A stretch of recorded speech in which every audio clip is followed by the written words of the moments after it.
بسم الله الرحمن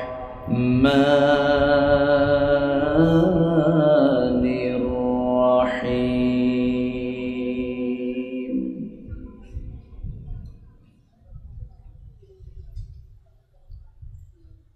والذين صبروا ابتغاء وجه ربهم وأقاموا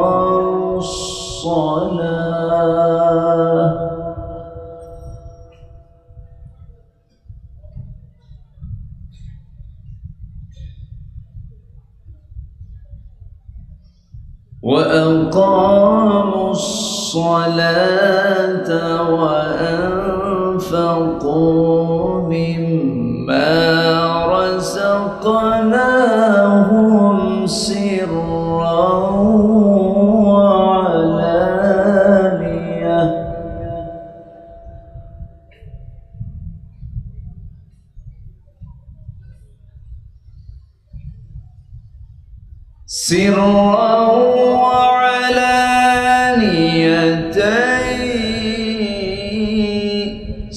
سرا وعلانية ويدرؤون بالحسنة السيئة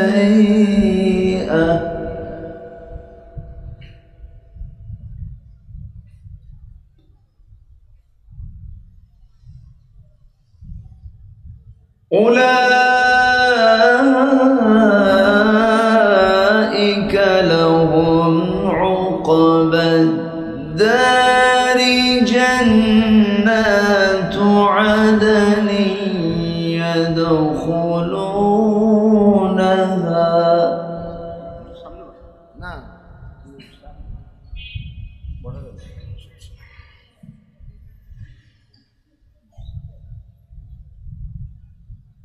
جنات عدن يدخلونها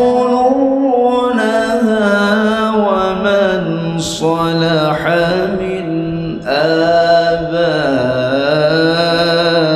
آبائهم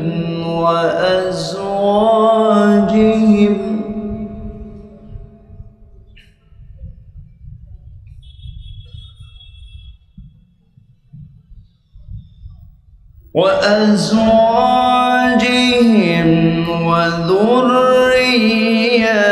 وذرياتهم والملائكة يدخلون عليهم من كل باب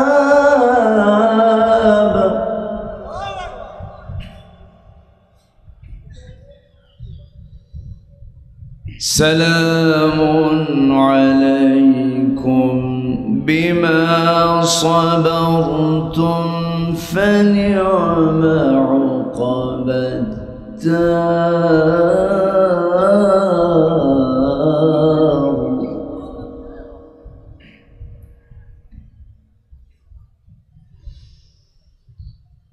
الله أكبر.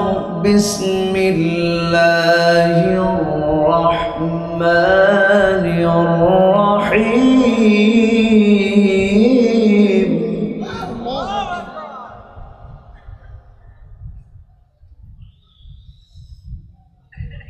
إن الله وملائكته يصلون على النبي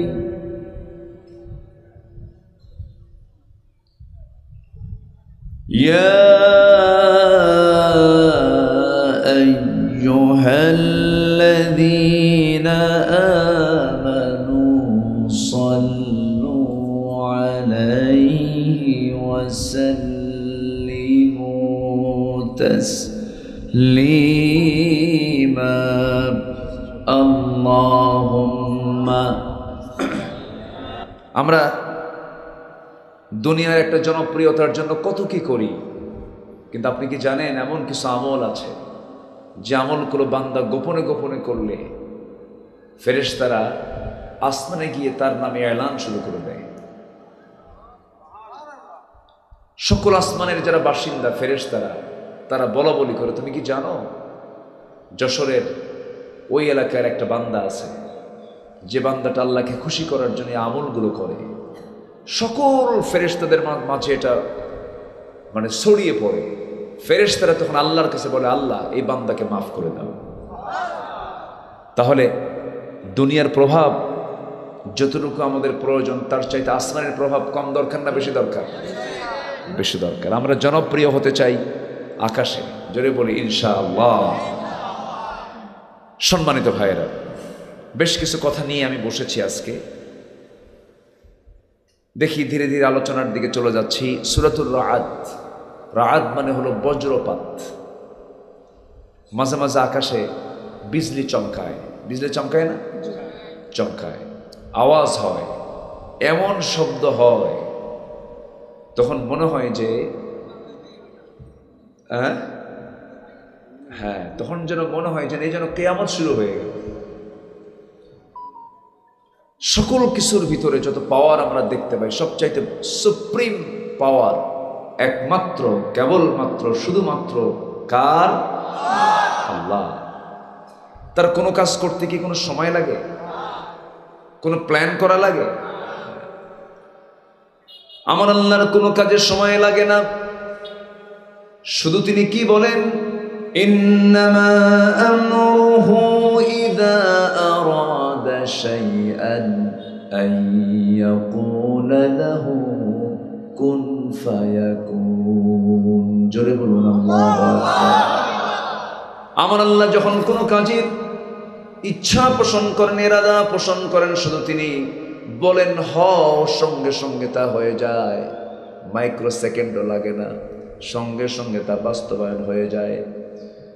আমার আল্লাহ তো সেই আল্লাহ যিনি আকাশের মালিক, যিনি জমিনের মালিক, যিনি সাত সমুদ্রের মালিক। এত বড় মালিকানার পরিচয় পৃথিবীর কেউ দিতে পারবে না। আমার আল্লাহ তার নিজের পরিচয় দিতে নিয়ে যে কথাগুলো বলেছেন, এমন কথা পৃথিবীর কোনো মানুষের দ্বারা সম্ভব নয়। যেমন তিনি তার পরিচয় দিতেন, এক জায়গায় বলছেন তাবারাকাল্লাযী জাআলা ফিস সামাই বুরুজান ওয়া জাআলা ফীহা সিরাজান ওয়া কমারান মুনীরা। জোরে বলুন আল্লাহু আকবার। অতীব বরকতময় সেই মহান প্রভু, যিনি আকাশে বুরুজগুলো সেট করেছেন, সেখানে রেখে দিয়েছেন প্রদীপ্ত সূর্য এবং আলোকিত চাঁদ। এই যে প্রদীপ্ত সূর্য এবং চাঁদ রেখে দিয়েছেন, এই চাঁদ এবং সূর্য পরিচালনার দায়িত্ব একমাত্র কার? সূর্য ছাড়া মানুষ বাঁচে? কোনো প্রাণী বাঁচবে? সমুদ্র, জলভাগ, স্থলভাগ, তারপরে আকাশপথ, যত প্রাণীকুল আছে, সমস্ত প্রাণীকুল বাঁচার জন্য এক নম্বর শর্ত কি দরকার? সূর্য দরকার। সেই সূর্য আল্লাহ চালান, রাতের ঘড়ি চাঁদকে আল্লাহ চালান, সাত সমুদ্রকে আল্লাহ রাব্বুল আলামিন চালান। এমন বড় পরিচয় কেউ দিতে পারে না আল্লাহ রাব্বুল আলামিন। তারপরে বলছেন তাবারাকাল্লাযী জাআলা ফিস সামাই বুরুজান ওয়া জাআলা ফীহা সিরাজান ওয়া কমারান মুনীরা ওয়া হুয়াল্লাযী জাআলাল লাইলা ওয়ান নাহারা খিলফাতান লিমান আরাদা আন ইয়াযযাক্কারা আও আরাদা শুকুরা। তিনি সেই মহান রব, যিনি রাতকে দিনের মধ্যে ঢুকান, দিনকে রাতের মধ্যে ঢুকায় দেন। তুলিজুল লাইলা ফিন নাহারি ওয়া তুলিজুন নাহারা ফিল লাইল ওয়া তুখরিজুল হাইয়া মিনাল মাইয়িত ওয়া তুখরিজুল মাইয়িতা মিনাল হাইয় وترزق من تشاء بغير حساب। জোরে বলুন আল্লাহু আকবার। তিনি মৃত্যুকে জিন্দা করেন, জিন্দাকে মৃত্যু করেন, রাতকে দিন করেন, দিন থেকে রাত করেন, রাতের মধ্যে দিন ঢুকান, দিনের মধ্যে রাত ঢুকান। এখন হলো আশ্বিন মাস চলছে, কার্তিক মাস পরে যাবে। আমার বন্ধুগণ, এই সময়ে রাত্রি, পুরো শীতের রাত্রি কিন্তু এক নয়। গ্রীষ্মকালে দিনগুলো বিশাল বড় হয়ে যায়, রাতটা ছোট্ট হয়ে যায়। আবার শীতকাল যখন আসে, রাতটা 14 ঘন্টা হয়ে যায় আর দিনটা ছোট হয়ে যায়। এই রাতের মধ্যে দিন ঢুকায় দিয়েছেন একমাত্র ক্ষমতা কার ক্ষমতা? আল্লাহ। এই সেই মহান বিশাল প্রভু রব হচ্ছেন আমার একমাত্র রব। অতএব আমার রব দুর্বল না শক্তিশালী? আসতে বলেন, দুর্বল না শক্তিশালী? তাহলে আমার আল্লাহর পক্ষ থেকে আনিত যে কিতাব নাজিল হয়েছে, এটা কি দুর্বল মনে হয় আপনাদের? দুর্বল মনে হয়? এর আইন মনে হয় দুর্বল? তাই যদি না হয়, আমি কথার কথা বলছি, আবার এটা ভুল বুঝবেন না। বসেন, জি বসুন, নড়াচড়া না করি আমরা বেশি, তাই না? না, ঠিক আছে, বসেন। তাই যদি না হয়, আমরা যেটা আমি কথার কথা বলছি, কোরআনের আইন কি দুর্বল? এর বিধান, এর আইন কানুন কি দুর্বল হতে পারে?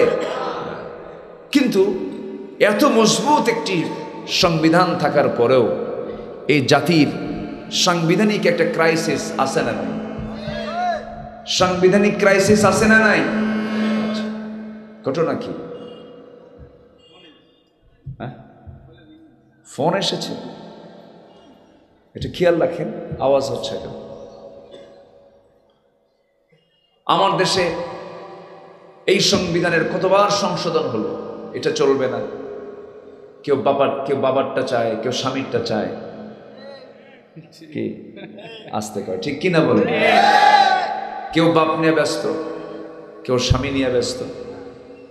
কারো বাপের দেশ, কারো স্বামীর দেশ, মাঝখান দিয়ে আমরা শেষ। আমরা এখন কোন দিকে যাই? সম্মানিত ভাইয়েরা, 5 অগস্টের পর ঢাকার বেশ কিছু ভাস্কর্য, মূর্তি তো কয় না, মূর্তি বললে তো একটু গন্ধ গন্ধ হয়, কি কয়? ভাস্কর্য। ভাস্কর্য যার নাম, মূর্তিও যে লাউ সেই কদু, একই জিনিস। লাউ আর কদুর মধ্যে তো মাল ফারুক বাইনাল লাউ আল কদু, একই তো। সেই ভাস্কর্যগুলো যখন, মুরালগুলো যখন ভাঙতেছে, ঠিক সেই সময় আন্তর্জাতিক খ্যাতিসম্পন্ন একজন ব্যক্তি আমার দেশের, যিনি এখন প্রধান উপদেষ্টা হয়েছেন, এজ এ ম্যান, তার বক্তৃতা, তার বচনভঙ্গি, তার কথাবার্তার মধ্যে একটা আর্ট আছে, সৌন্দর্য আছে। সম্মানিত ভাই, ওনাকে প্রশ্ন করা হলো যে এই মূর্তিগুলো ভাঙ্গা হচ্ছে, এই ব্যাপারে আপনার কি বক্তব্য? উনি বললেন, এই প্রশ্ন আমাকে করছেন কেন? যার মূর্তি ভাঙ্গা হচ্ছে তার মেয়েকে প্রশ্ন করেন। এই সমস্ত কাজের জন্য সম্পূর্ণ দায়ী ওনাকে করেন, আমাকে প্রশ্ন করছেন কেন? সম্মানিত ভাইয়েরা, কোন মূর্তি যদি ইসলাম জায়েজ করত, আমি চূড়ান্ত কথা বলছি, আমার ভিতরে একটু, আমি ওই বেফাস কথা বলতে পারি না, স্ট্রেট ফরওয়ার্ড একটু কথা বলার চেষ্টা করি। আমাকে যারা ফলো করেছেন, ফলো করেন, তারা জিনিসগুলো বুঝতে পারেন। কোনো মূর্তির পক্ষে, ভাস্কর্যের পক্ষে যদি ইসলাম থাকতো, আমার নবীর তো অন্তত একটা মূর্তিতে থাকতো। ঠিক, আমার নবীর কোনো ছবি আছে কোথাও? অথচ আমার নবীর আগের মানুষের ছবি এখনো আছে না ভাই? আছে। আমার নবীর একটা ছবি কেউ দেখাতে পারবেন না, একটা মূর্তি কেউ দেখাতে পারবেন না। কোন কবরে জন্মদিন অথবা মৃত্যু দিবস পালন করার জন্য পুষ্পস্তবক নিয়ে কবরবাসীর সামনে গিয়ে, কবরের উপরে গিয়ে পুষ্পস্তবক, ফুল দেওয়া, তারপরে সেখানে নীরবতা পালন করা, এই জাতীয় সিস্টেম যদি ইসলামে থাকতো, পৃথিবীর সব ফুল গিয়ে জমা হতো আগে নবীর কবরে। আছে? আসতে বলবেন না আছে? তাহলে এই সমস্ত শিরকের কাজগুলো আমার দেশে আছে না নাই?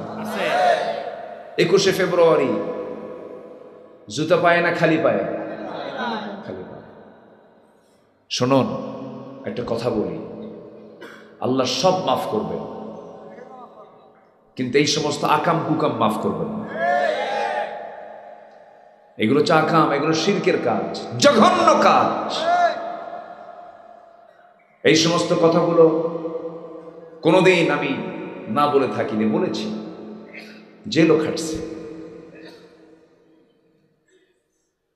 পুলিশ যে কতবার ধরছে আমার এই হিসাব নেই, ধরে আবার ছাড়ে, আবার ভিতরেও ঢুকায়। এই করে এই জীবনের 16টা বছর পার করেছি। বাড়ি থেকে বের হয়েছি, বলেছি ফিরবো কিনা জানি না। মাহফিল শেষে সাদা মাইক্রোবাসে সাদা পোশাকের পুলিশ, শোনেন না এই কথাগুলো? শোনেন না? ধরে নিয়ে চলে গেছে। আয়না ঘর বানিয়েছিল তারা, গুম খুন এগুলো করেছে তারা। এখন তো মিডিয়া সবকিছু বলে দিচ্ছে। এই মিডিয়াগুলো 16 বছর তারা আর সাজিয়ে ছিল, এখন সব বলতেছে। এরা যে কই ছিল আল্লাহ জানে।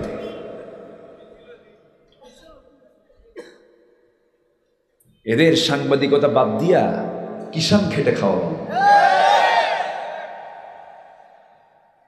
যা করেছে, সব জানার পরেও তারা সত্যকে গোপন করেছে। ওমান আযলামু মিম্মান কাতামা শাহাদা, তার চাইতে বড় জালিম কে হতে পারে যারা সত্যকে আড়াল করে, সত্যকে আড়াল করে। এখন ঠেলার নাম বাবাজি, এখন ঠিকই কয়। কথা আছে, আস্তে আস্তে আমাকে শুনতে, আমাকে বলতে দেবেন তো নাকি? বলতে দেওয়া মানে আপনাকে থাকতে হবে। বলতে দিয়ে যদি দৌড় মারেন তাহলে তো হবে না। আমরা সবাই থাকবো, জোরে বলি ইনশাআল্লাহ। সাংবাদিকতার দাম ইসলামে আছে না নাই? কিন্তু সেই সংবাদ দিতে হবে নাবা বিনাবা ইন ফাসিকিন, ফাসিকদের মতো সংবাদ দেওয়া যাবে না।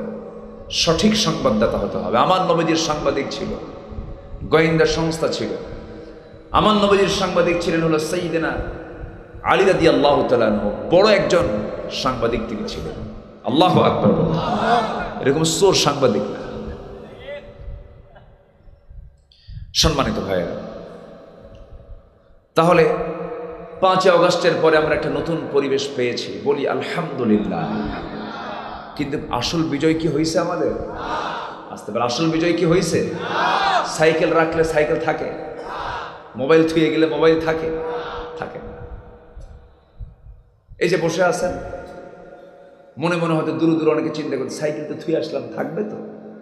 এই যে একটা চিন্তা, এই চিন্তা দূর হয়ে যাবে যদি সেই জনপদে কোরআনের আইন যদি চালু হয়ে যায়। আমার বন্ধুগণ, আমার নবীজি সাহাবে কেরামকে লক্ষ্য করে বলেন, সাহাবীরা, এমন একটা সময় আসবে সানা থেকে হাজরামাউত পর্যন্ত, অর্থাৎ টেকনাফ থেকে তেতুলিয়া পর্যন্ত, রূপসা থেকে পাথরিয়া পর্যন্ত, যেমন করে আমরা বলি সুন্দরবন থেকে বান্দরবান পর্যন্ত, আরবিতে একটা সীমান্তবর্তী এরিয়া ছিল। সানা থেকে হাজরামাউত পর্যন্ত এমন একটা সময় আসবে যে সময় নিকষ কালো ঘন অন্ধকার রাত্রিতে কোন সুন্দরী নারী একাকিনী নিঃসঙ্গিনী রাত্রি ভ্রমণ করবে, একাকিনী, কোন পুরুষ তার দিকে তাকানো। আমার নবীজির সময় সেই শাসন জারি হয়েছিল, কোরআনটা চালু হওয়ার কারণে সেই পরিবেশটা সৃষ্টি হয়েছিল। আজও যদি কোরআন কোন জনপদে চালু হয়ে যায়, আমার আল্লাহর ওয়াদা, লাফাতাহনা আলাইহিম বারাকাতিম মিনাস সামাই ওয়াল আরদ। জোরে বলুন আল্লাহু আকবার। আসমান এবং জমিনের রহমতের দরজা আমি আল্লাহ রাব্বুল আলামিন খুলে দেব। আমার বন্ধুগণ, বিশ্বে মোটামুটি এখন 2 শতাধিক রাষ্ট্র আছে। 2 শতাধিক রাষ্ট্রের ভিতরে 56টা হলো মুসলিম রাষ্ট্র। এই 56টি মুসলিম রাষ্ট্রের মধ্যে যদি বলা হয় কোরআন দিয়ে চলছে কয়টা দেশ? এমন দেশের সংখ্যা বেশি না কম? না একেবারেই কম। এই যে কয়েকদিন আগে হলো একটা। সারা জীবনে আমেরিকা সন্ত্রাসী বলেছে, জঙ্গি বলে তালেবানকে চিহ্নিত করেছে বারবার। সেই তালেবানরা কোরআন দিয়ে সমাজ চালাচ্ছে, রাষ্ট্র চালাচ্ছে। মাত্র কয়েকটা বছর, 2 বছর 1.5 বছর চলতেছে, তাদের যে অর্থনৈতিক যে সমৃদ্ধি, তাদের টাকার মানটা কমেছে না বেড়েছে?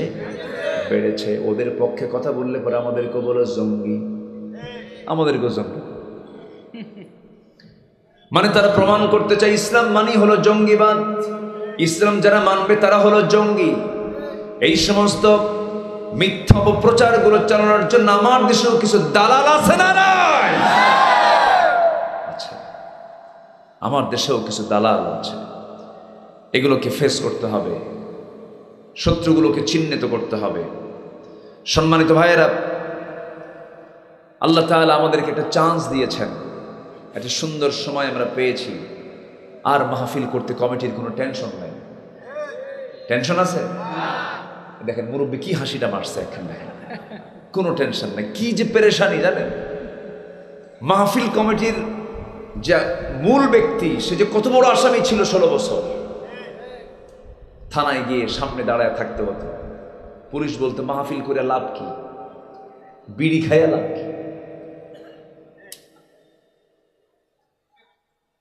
সম্মানিত ভাইয়েরা, থানা মানেই ছিল হলো একটা আতঙ্কের জায়গা, ঠিক কিনা? মামলা রেডি থাকতো, অজ্ঞাত। কি বলেন তো, কি শেষে কি অজ্ঞাত। এখন আসামি পূরণ করতে হবে। আসামির একটা কোঠা আছে যে থানায় এতগুলো মামলা, এতগুলো আসামি, এটা পূরণ করতে হবে। শেষ পর্যন্ত আসামি না খুঁজে পায়া রাস্তার ফকিরে ধরে নিয়ে আসামি বানাইছে। এরকম রেকর্ড ছিল। কিন্তু আমার দেশ অত্যন্ত সম্ভাবনাময় একটা দেশ। এই জন্য বলবো আমি, পুলিশ ছাড়া, প্রশাসন ছাড়া, থানা ছাড়া 10টা দিন এদেশের জনগণ এই দেশ চালিয়েছে। চালায়নি? চালাইছে না? চালাইছে। এটা একটা কল্পনাতীত একটা বিষয়। আমেরিকা সম্ভব না। সোর এজ এ সোর একটা আছে আমাদের পার্শ্ববর্তী দেশ, সম্ভব না। আমার দেশের মানুষের ভিতরে কিছু গুণ আছে। শুধুমাত্র সব ভালো ছিল, শুধু একটা সমস্যা, সবচেয়ে বড় সমস্যা, একটাই সংকট, সবচেয়ে বড় সংকট। সে সংকট হলো সৎ এবং যোগ্য নেতৃত্বের সংকট। মুসলমান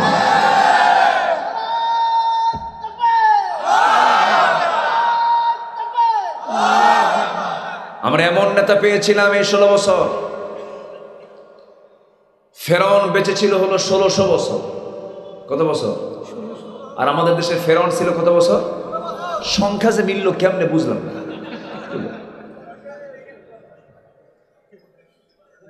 রাগ করতেছেন নাকি আপনারা?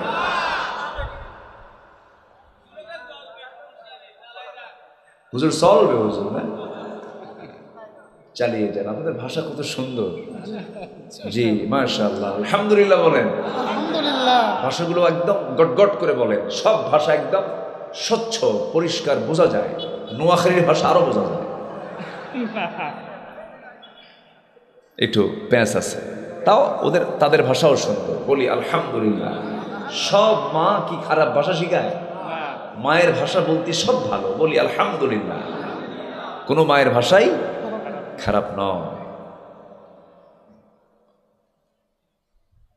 এই 16 বছর যে নেতৃত্ব আমরা পেয়েছি, লজ্জায় মাথা নিচু হয়ে যায়। এক নেতা পালানোর জন্য দাড়ি কাটল, মাথার চুল সাদা চুল কালো বানায় ফেলল। দরবেশ। এই দরবেশটার নাম দিয়েছিলেন আন্দালিব রহমান পার্থ। তাকে ধন্যবাদ, এত সুন্দর নাম আবিষ্কার করার জন্য।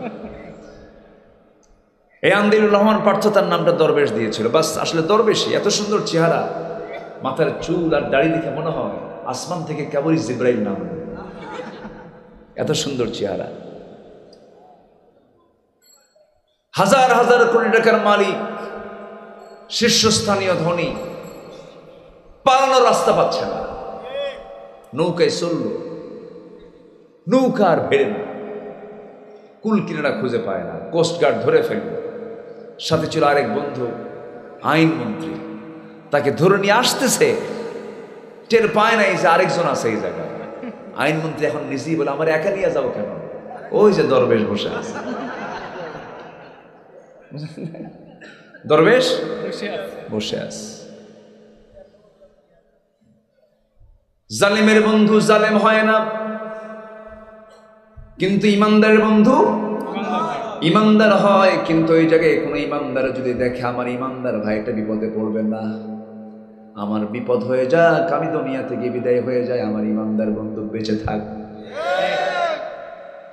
আমার বন্ধুগণ, এমন নেতৃত্ব আমরা চাবো না, এমন নেতৃত্ব চাবো যে নেতৃত্বের ভিতরে ওমর ফারুকের ফ্লেভার পাওয়া যাবে, সাইয়েদনা আবু বকরের ফ্লেভার পাওয়া যাবে, সাইয়েদনা ওসমানের ফ্লেভার পাওয়া যাবে। ওমর ফারুকের ব্যাপারে শ্রী মহাত্মা গান্ধীর মতো একজন হিন্দু ভদ্রলোক তিনি বলতে বাধ্য হয়েছেন, অশান্ত পৃথিবীকে শান্ত করার জন্য মুসলমানদের খলিফা ওমরের মতো একজন শাসক বর্তমান দুনিয়াতে দরকার। আমাদের মডেল তো ওমর, আমাদের মডেল তো আবু বকর, আমাদের মডেল তো ওসমান, আমাদের মডেল তো আলী। এই সমস্ত সাহাবীরা যদি আমাদের মডেল আমরা মনে করতাম, দেশের চিত্রটাই পাল্টে যেত। সাইয়েদনা ওমর ছিলেন 40টা রাষ্ট্রের রাষ্ট্রপ্রধান, অর্ধ দুনিয়ার শাসনকর্তা, আবার মসজিদে নববীর তিনি খতিব ছিলেন, তিনি ইমাম ছিলেন। যিনি রাষ্ট্রের ইমাম তিনি মসজিদেরও ইমাম। এমন চিত্র আমার দেশে আছে নাকি? আসতে বলবেন না, আছে নাকি? ইসলাম তেমন চিত্রই চিত্রায়িত করতে বলে, যে হবে মসজিদের নেতা সে হবে সমাজের নেতা, সে হবে রাষ্ট্রের নেতা। আজকে যদি বাইতুল মুকাররমের ইমাম যদি খতিব যদি বেতনভুক্ত না হয়ে যদি বঙ্গভবনের বাসিন্দা যদি বাইতুল মুকাররম চালাতো, আজকে খতিবকে পালায় থাকা লাগতো না। খতিব পালাইছিল জানেন আপনারা? এমন খতিব নাই, মানে নিখোঁজ সংবাদ, নিখোঁজ সংবাদ, খতিব নাই। 2 সপ্তাহ পরে সাঙ্গপাঙ্গ নিয়ে আবার মসজিদ দখলের চেষ্টায় আসছে। জুতার বৃষ্টি, এমন জুতার ঢিল মারা হলো, এত জুতা নিক্ষেপ করা হলো যে জুতা ছাড়া আর কিছুই দেখা যাচ্ছিল না। পরে সাংবাদিক ব্রিফিং করে খতিব বলতেছে, অল্পের জন্য রক্ষা পেয়েছি, একটা জুতাও আমার গায়ে লাগে নাই। এই হচ্ছে অবস্থা। সম্মানিত ভাইয়েরা, আমি একটা আয়াত, 2-3টা আয়াত তেলাওয়াত দিয়ে শুরু করেছি সূরাতুর রাআদ থেকে। আমি সেখান থেকে কিছু কথা বলতে চাই। আমরা আজকে 4টা আমল শিখে যাব। জোরে বলি ইনশাআল্লাহ, জোরে বলি ইনশাআল্লাহ। কয়টা আমল বলেন তো? এর মধ্যে একটা আমল জানেন, সবচেয়ে বড় মজবুত আমল, সেটা হচ্ছে ধৈর্য শিখে যাব। কি বলেন তো, কি শিখে যাব? ধৈর্য। বিয়ে আগে দরকার না ধৈর্য আগে দরকার? আসতে কর, অনেকে কইছে বিয়ে আগে দরকার, ধৈর্য আগে দরকার। মানে রেগে যাবেন তো হেরে যাবেন, ধৈর্য যদি ঘটবে তো একটা অঘটন ঘটে যাবে। এই জন্য আল্লাহ তাআলা নামাজের আগে ধৈর্যের কথা বলেছেন, ইস্তাঈনু বিসসবরি ওয়াস-সালাহ। আল্লাহু আকবার বলেন। ধৈর্যের সাথে এবং নামাজের মাধ্যমে তোমরা আমার কাছে সাহায্য চাও। তেলাওয়াতকৃত আয়াতের প্রথম অর্ডারটাই হলো, যারা ধৈর্য ধারণ করবে আল্লাহর সন্তুষ্টির জন্য। সবর একটা সবচেয়ে বড় গুণ। সবর আছে যার, ব্যবসা আছে তার, সবর আছে যার, পরিবার আছে তার, সবর আছে যার, সংসার জীবন আছে তার, সবর আছে যার, আল্লাহর সন্তুষ্টি হাসিল আছে তার। সব জায়গায় ধৈর্যের দরকার আছে না নাই বলেন? আছে। ধৈর্য ছাড়া কোনো কিছুই হয় না। আল্লাহ রাব্বুল আলামিন সুন্দর করে সূরাতুল বাকারার 155 নম্বর আয়াতে বলছেন, যারা পারেন ঠোঁট মিলিয়ে বলুন আমার সঙ্গে, আয়াত মিলিয়ে মিলিয়ে বলুন, খুব কমন আয়াত। আল্লাহ রাব্বুল আলামিন বলেন, ইয়া আইয়ুহাল্লাযীনা আমানুস্তাঈনু বিস-সাবরি ওয়াস-সালাহ ইন্নাল্লাহা মা'আস-সাবিরিন। জোরে বলুন আল্লাহু আকবার। ঈমানদারেরা, তোমরা আমার কাছে সাহায্য চাইবে সবর এবং সালাতের মধ্য দিয়ে। আর জেনে রেখে দিও, আমি আল্লাহ ধৈর্যশীলদের সাথে সর্বক্ষণ আছি। ধৈর্য হারা ব্যক্তির সঙ্গে আমার কোনো সম্পর্ক নাই। আমার বন্ধুগণ, ধৈর্য আগে দরকার। দেখবেন বিয়ে করেছে, ধৈর্য নাই, সকালেও তালাক দেয়, বিকেলেও তালাক দেয়, আবার সংসারও করে। এমন সংসার বুঝি যশোর জেলায় নাই? আসতে বলবেন না, আছে না নাই? খালি তালাক না।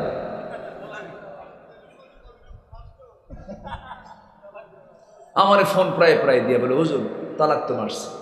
তালাক মারছেন তো কি হয়েছে হুজুর, একটু কি সমাধান টমাধান নাই? ফাঁক ফাঁকর কিছু নাই? আবার ফাঁকও খোঁজে। আমার বন্ধুগণ, অসংখ্য পরিবার এমন আছে ধৈর্যচ্যুতির কারণে তালাক দিয়ে দেয়। ডিভোর্স হয়ে গেছে, তালাক হয়ে গেছে, সেই তালাক প্রাপ্তা বউটাকে নিয়ে আবার সংসার করছে, দিব্যি জেনার সংসার হচ্ছে, গুনাহ হয়ে যাচ্ছে। আখির জামানায় এমন চিত্র হবে, এমনটাও ভবিষ্যৎবাণী করেছেন মুহাম্মদ সাল্লাল্লাহু আলাইহি ওয়াসাল্লাম। আখির জামানায় এমন অবস্থা সৃষ্টি হবে, সবাই জানবে স্বামী স্ত্রীর সংসার কিন্তু জেনার সংসার। কেন হচ্ছে, কি জন্য হচ্ছে? এর মূল কারণ হলো, এক নাম্বার, ধৈর্য নাই, সবর নাই। স্বামী স্ত্রীর মধ্যে গন্ডগোল হয়েছে। ধৈর্যের পরিচয় সবচেয়ে বেশি দেবে কে? স্বামী না বউ? আর অনেকে চুপ করে আছে, বউ কে? বলেন বলেন, বেশি পরিচয় কে দেবে? স্বামী দেবে। কারণ আল্লাহ রাব্বুল আলামিন মেয়েদেরকে পুরুষের চাইতে জ্ঞানের ঘাটতি দিয়ে দুনিয়াতে পাঠিয়েছেন। তাদের মধ্যে দুটো ঘাটতি আছে, একটা হলো জ্ঞানের ঘাটতি, আর একটা হচ্ছে আমলের ঘাটতি। ইবাদতের ঘাটতি দিয়েছেন, জ্ঞানের ঘাটতি দিয়েছেন। আমার দেশের মুরব্বীরা প্রায় বলতেন, এখন এই কথাগুলো শোনা যায় না 16 বছর, কারণ মহিলার দেশ চালিয়েছে।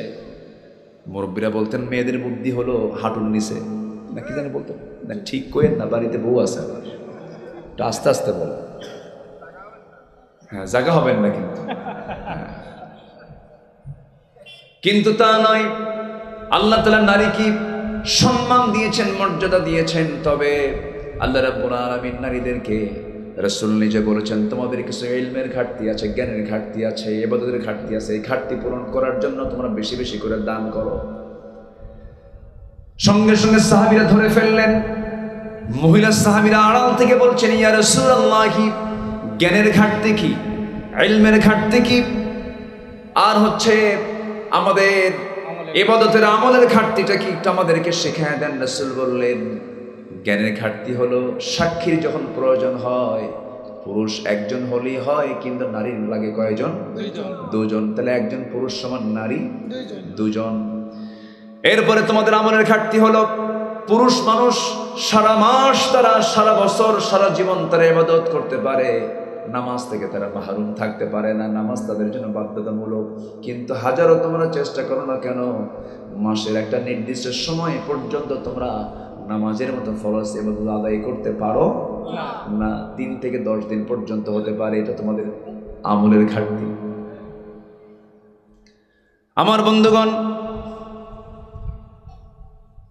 এই যে নারীদের জ্ঞানের ঘাটতি আছে, জ্ঞানের পূর্ণতা আছে, জ্ঞানের যে একটা শর্টনেস আছে, এটা দেওয়ার পিছনে একটা হিকমত আছে। কারণ নারী পুরুষের জ্ঞান যদি সমান হয়, নেতৃত্ব দিতে গেলে মারামারি লাগবে। আস্তে কয়, ঠিক কিনা বলেন? পুরুষের গায়ের শক্তি বেশি না নারীর গায়ের শক্তি বেশি?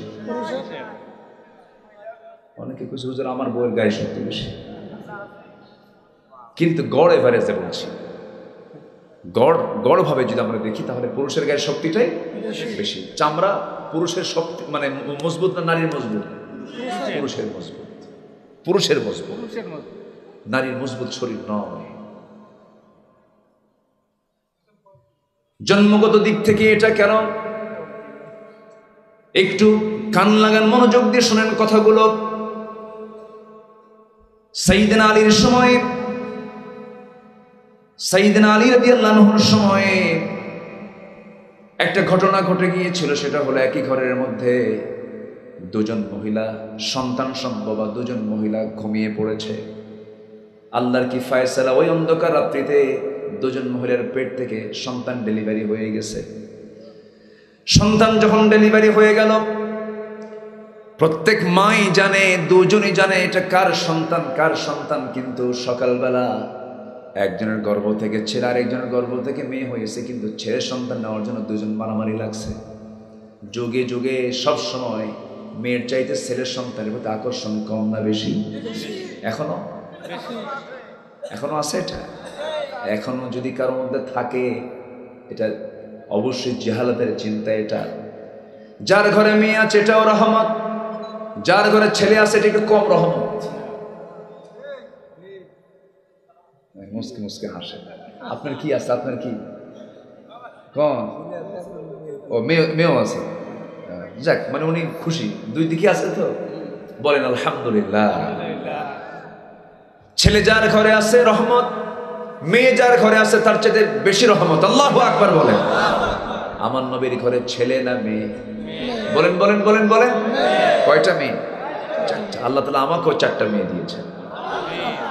লাস্ট বেবি 1.5 বছর, লাস্ট 1 বছর 4 মাস। প্রথমটা বড় হয়ে গেছে, আল্লাহ তাআলা যেন তাকে দ্বীনের জন্য কবুল করেন। জোরে বলি আল্লাহুম্মা আমিন। 4টা মেয়ে, হ্যাঁ ছেলেও আছে মাঝখান দিয়ে আছে, বলি আলহামদুলিল্লাহ। ছেলেটা হাফিজে কোরআন হয়েছে, দোয়া করবেন আল্লাহ যেন তাকে বড় আলেম বানান, আল্লাহওয়ালা বানান। জোরে বলি আল্লাহুম্মা আমিন। তো মেয়ে যার ঘরে আছে, বরকত তো তার ঘরেই আছে। এটা নিয়ে ভাবনার কারণই তো নাই, আমি বুঝি না কিছু। মেয়ের সন্তান হলে পরে মনে বাড়িতে মানুষ মরছে, কি খবর তোমার স্ত্রী গর্ভে বাচ্চা ছিল, বাচ্চা কি হয়েছে? হ্যাঁ। কি খবর, কি হলো? মনে এখন হার্ট স্ট্রোক করে মরবে। আর যদি ছেলে সংবাদ হয়, ছেলে কি হয়েছে? ছেলে ভাবসাব এখন 10 লাখ টাকা যৌতুক চায় বসে আছে, আছে না নাই? এগুলো জাহালাত, এগুলো মূর্খতা, এগুলোর সঙ্গে একজন মুসলমানের কোনো সম্পর্ক থাকতে পারে না। মুরব্বী ওই যে ওহো নাকি, এখন তো কথা বলা মুশকিল। উঠতেছে, বসেন। আমার মোশতাক ভাই যে কি প্যাঁচ লাগাই দিছে, মুরব্বীর নামটা নিতেই সমস্যা। জি বসেন। খুব ভালো মানুষ আপনারা, এই যে এত সুন্দর করে মনোযোগ দিয়ে কথাগুলো শুনছেন, বলি আলহামদুলিল্লাহ। আমার নবীজি ছেলের বাপ না মেয়ের বাপ? বলেন ছেলের বাপ না মেয়ের বাপ? নবীজি 4টা মেয়েকে বিয়ে দিয়েছেন, বলি আলহামদুলিল্লাহ। জামাইদেরকে আদর করেছেন, জামাইদেরকে কাছে টেনেছেন। মেয়েকে বিয়ে দিয়ে একদম বিদায় দেন নাই, 3 দিন পার হতে দেন নাই, মেয়েকে না দেখলে ছটফট করতে পেরেছেন। আল্লাহু আকবার বলেন। মোহাব্বত করেছেন, পরিবারের প্রতি যত্নশীল ছিলেন তিনি, সবার খবর রাখতেন, আত্মীয় স্বজনের খবর রাখতেন। সবচেয়ে যত্নশীল পরিবারের প্রতি ছিলেন মুহাম্মদ সাল্লাল্লাহু আলাইহি ওয়াসাল্লাম। আমার বন্ধুগণ, একটু মনোযোগ দিয়ে আমরা শুনব, কখনো মন খারাপ করব না। আমার মা, যে ইতিহাসটা আমার মনে পড়লো সাইয়েদনা আলীর সময়, মনে আছে তো আপনাদের? সাইয়েদনা আলীর সময় একটা ঘরের মধ্যে দুজন মহিলা মারামারি শুরু করে দিয়েছে, এটা আমার ছেলে, এটা আমার ছেলে, এটা আমার ছেলে। মেয়ের সন্তান কেউ নিতে চায় না। সঙ্গে সঙ্গে সাইয়েদনা আলী বললেন, তার কাছে বিচার চলে গেল। কেউ ফয়সালা করতে না পেরে তিনি বললেন, শোনো, এই 2 মহিলাকে নিয়ে যাও, ঘরের মধ্যে উঠায় নিয়া দুজনের স্তন থেকে তোমরা দুধ বের করে 2টা কাঁচের গ্লাসে রেখে দাও, কাঁচ পাত্রে রেখে দাও। রেখে দেওয়া হলো। সেই কাঁচ পাত্রে রাখার পরে সাইয়েদনা আলী বললেন, দেখো তো কোন গ্লাসের দুধটা ঘন আর কোন গ্লাসের দুধটা পাতলা। বলা হলো এই গ্লাসের দুধটা ঘন, এই গ্লাসের দুধটা পাতলা। যখন বলা হলো এই গ্লাসের দুধটা ঘন, তিনি বলছেন এই ঘন দুধকে আল্লাহ রাব্বুল আলামিন ছেলের সন্তানের জন্য বরাদ্দ করেছেন। যে দুধটা পাতলা, এই পাতলা দুধটা মেয়ে সন্তানের জন্য বরাদ্দ করেছেন, মানে ছেলে যা খাবে মেয়ে তার অর্ধেক খাবে। যেরকম সুবহানাল্লাহ। তাহলে খাদ্য অর্ধেক, সম্পদও বাবার থেকে সম্পদও কি অর্ধেক, খাবারও অর্ধেক, জ্ঞানও।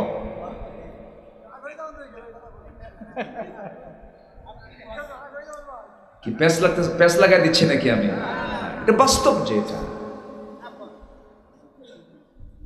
দেখবেন প্রশংসা করলে সহজে পুরস্কার হয় না।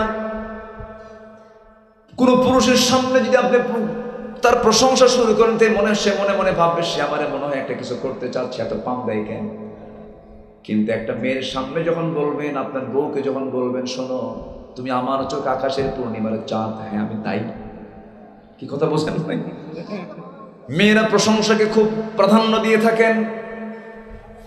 আল্লাহ তাআলা নারীকে এমন করে সৃষ্টি করেছেন, কারণ একটা মেয়ে যখন তার মার গর্ভ থেকে আসে, প্রথমে মায়ের কোলে, ধীরে ধীরে বড় হতে থাকে, বিয়ে যখন হয়ে যায় তখন সে স্বামীর ঘরে, স্বামী যখন চলে যায় তখন সে ছেলের ঘরে। নিজের ঘর বলতে কিছু নাই। নিজের ঘর বলতে কিছু আছে নাকি? নাই। তবে হ্যাঁ, সব ঘরই তার, সবার সব ঘরই তার। এই যে আল্লাহ তাআলা তাকে এমন করে দায়িত্ব দিয়েছেন, এত সম্মান দিয়েছেন, মর্যাদা দিয়েছেন। তবে একটা কথা জেনে রাখবেন, আমি তাদেরকে ছোট করার জন্য কতগুলো বলছি না। এই পৃথিবীতে কোন দিন কোন ধর্ম এত সম্মান দেয় নাই যে সম্মানটা নারীকে দিয়েছে। রাসূল বলেছেন, আমার কাছে তিনটা জিনিস প্রিয়। নাম্বার 1 হলো চক্ষু শীতলকারী নামাজ, নাম্বার 2 হলো সুগন্ধি, নাম্বার 3 হলো মাকে আমার দারুণ পছন্দ। যেরকম সুবহানাল্লাহ। নারী জাতি আমার কাছে পছন্দ। রাসূল নিজে বলেছেন, মেয়েদের ব্যাপারে ভূয়সী প্রশংসা করেছেন। রাসূল নিজে বক্তব্য দিয়ে স্পষ্ট করে দিয়েছেন, শোনো জান্নাত আল্লাহ রাব্বুল আলামিন রেখে দিয়েছেন। জান্নাতের ঠিকানা যদি তোমরা জানতে চাও, জান্নাতের ঠিকানা হতেছে মা জাতির পায়ের নিচে। যেরকম সুবহানাল্লাহ। কার পায়ের নিচে বলেন তো? মায়ের। এখন কোন মায়ের দাম কি কম না বেশি? আসতে বলবেন না, কম না বেশি?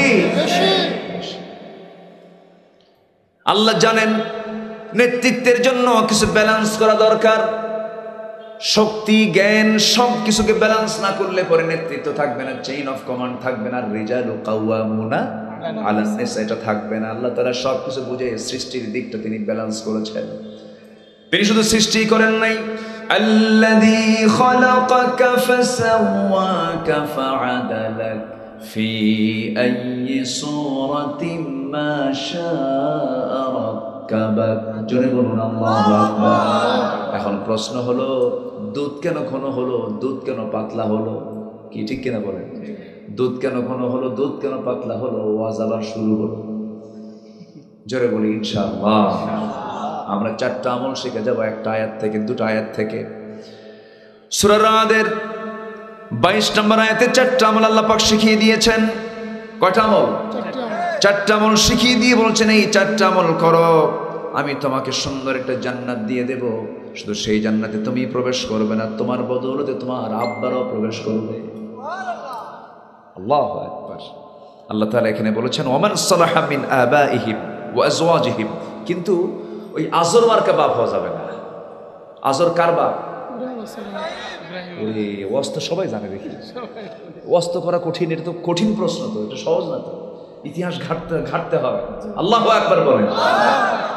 আজর কার বাপ? আর আমাদের বাপকে?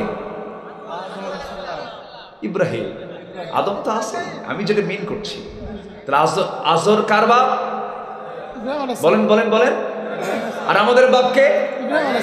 আচ্ছা, ইব্রাহিম আলাইহিস সালাম কি মূর্তি বানাইছেন না ভাঙছেন? কার সন্তান হয়ে? আজরের সন্তান হয়ে। যে কি বানাইতো? মূর্তি পূজা। আর আমরা ইব্রাহিমের সন্তান হয়ে কি করি? মূর্তি বানাই। আলহামদুলিল্লাহ, ঠিক আছে না? আমার বন্ধুগণ, আজরের মতো বাপ হলে পরে জান্নাত পাওয়া যাবে না।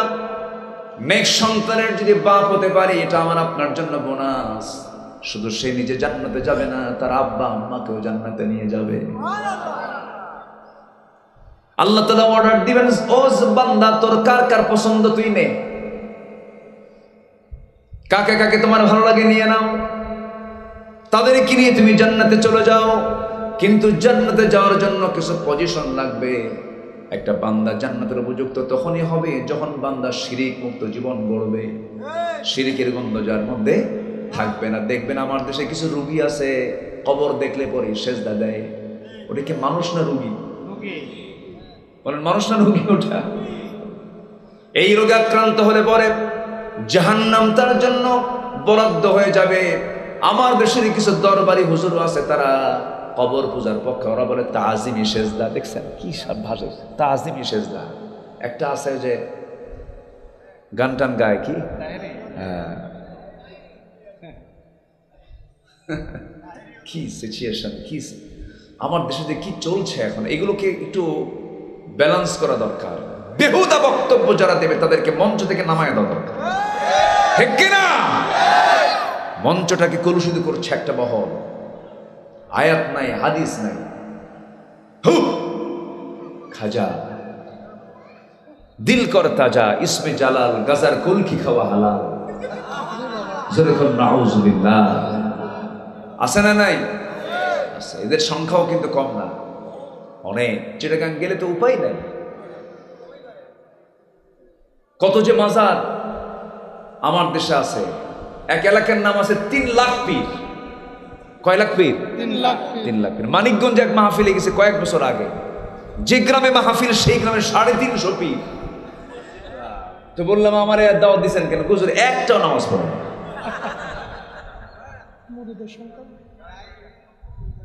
সম্মানিত ভাইরা, এত পীর থাকার পরেও আমার দেশ থেকে সুদ বন্ধ হয় না, ঘুষ বন্ধ হয় না। ঘুষ এই সমস্ত মুরিদ বানায় বন্ধ হবে না, ঘুষ ঘুষি মেরে বন্ধ করতে হবে মুসলমান। ঘুষি ঘুষি ঘুষ বন্ধ করতে হবে, কি মেরে? ঘুষি মেরে। এমনি এমনি বন্ধ হবে না। ফালিগাইয়িরহু বিয়াদিহি, এটা আমার কথা না, রাসূল বলেছেন কোন অন্যায় কাজ হতে দেখলে হাত দিয়ে আগে মিটাও। কি তাহলে ঘুষ বন্ধ করতে হবে কি মেরে? ঘুষি। ফালিগাইয়িরহু বিয়াদিহি ফাইন লাম ইস্তাদি' ফাবিলিসানিহি, না পারলে মুখ দেখো, না পারলে মুখ দিয়ে বলো। আমার বন্ধুগণ, এত দরবার, এত মুরিদ, এত মসজিদ, এত খানকা, এত মাদ্রাসা, এরপরও সুদ বন্ধ হয় না, এরপরও জিনা বন্ধ হয় না, মদের দোকান বন্ধ হয় না। তাহলে বোঝা গেল মসজিদ বাড়লে, মাদ্রাসা বাড়লে, আলেম ওলামা বাড়লেই বন্ধ হবে না। এই সমাজ থেকে, রাষ্ট্র থেকে এই সমস্ত অপকর্ম দূর করার জন্য জমিনে চালু করে দিতে হবে কার বিধান? আসতে বলবেন না, কার বিধান? এটা কি এমনি এমনি আসবে নাকি? এমনি এমনি আসবে না। এর জন্য কাজ করতে হবে যে কাজটা রাসূল শিখিয়ে দিয়েছেন আমাদেরকে।